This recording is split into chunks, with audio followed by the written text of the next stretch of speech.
আসসালামু আলাইকুম বন্ধুরা, সবাই কেমন আছেন?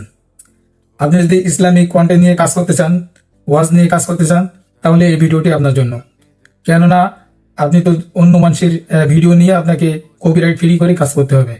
তো একটি ইসলামিক ওয়াজের অডিওটা এবং ভোকালটা কিভাবে আলাদা করতে হয়, কিভাবে আপনি আলাদা করবেন আর কোন প্রসেসে আলাদা করবেন, সেটা বিস্তারিত এই ভিডিওতে দেখানো হবে। তো এই বিষয়ে যদি আপনি ফুল টিউটোরিয়াল চান, তাহলে আমাদের চ্যানেলে কিছুদিনের মধ্যে একটা ফুল প্রজেক্ট আপলোড করা হবে।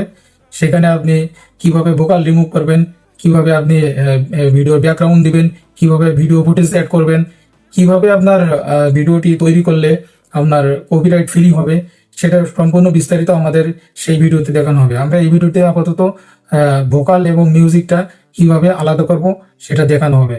তা চলুন শুরু করা যাক। তো বন্ধুরা, আমরা এখন ভোকালটি রিমুভ করার জন্য গুগলে চলে আসলাম।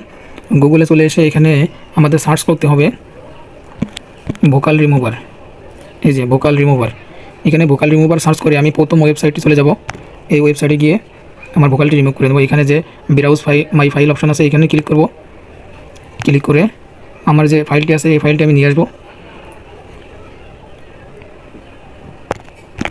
আমি এখান থেকে গ্যালারিতে যাই। এই যে দেখেন 9.51 সেকেন্ড এই যে ওয়াজের ভিডিওটি আমি এখানে দিয়ে দিলাম। আপনাদের ওয়াইফাই বা নেট কানেকশন যত ফাস্ট হবে আপনার ভিডিওটি তত দ্রুত কিন্তু প্রসেসিং হবে, এটা খেয়াল রাখবেন। আর অবশ্যই বলে রাখবো, আপনি যদি বড় ভিডিও করতে চান অবশ্যই 10 মিনিট করে আপনার টুকরো করে এইখান থেকে কাজ করে তারপর কিন্তু এডিটিংটা করতে হবে, ঠিক আছে? ভিডিও প্রসেসিং চলছে। অবশ্যই আপনার ভিডিও কপিরাইট ফ্রি করতে হলে আপনাকে এখানে ভোকাল রিমুভ অবশ্যই করতে হবে। কেননা একটি ভোকাল যেভাবে থাকে ওইখান থেকে পরিবর্তন করতে হলে আপনাকে মিউজিক বা ভোকালের যে অংশটি আছে এটা আপনাকে অবশ্যই পরিবর্তন করলে এখানে অনেক কিছু পরিবর্তন হয়। একটি ভোকাল যদি আপনি রিমুভ করেন এখানে 50% কিন্তু 50% কিন্তু পরিবর্তন হয়ে যায় ভোকালটি। তো অবশ্যই আপনাদের খেয়াল রাখতে হবে, এখানে কিন্তু 100 MBর উপরে কিন্তু সাপোর্ট করবে না।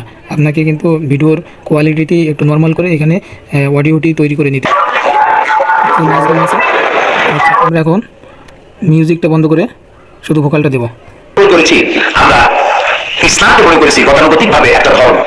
দেখছেন কত সুন্দর ক্লিয়ার একটা ভয়েস দিয়ে দিয়েছে।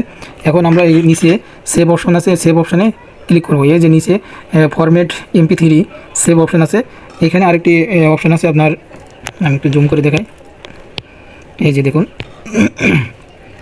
প্রথমটা মিউজিক, দ্বিতীয়টা ভোকাল, তারপরে একটা মিউজিক প্লাস ভোকাল।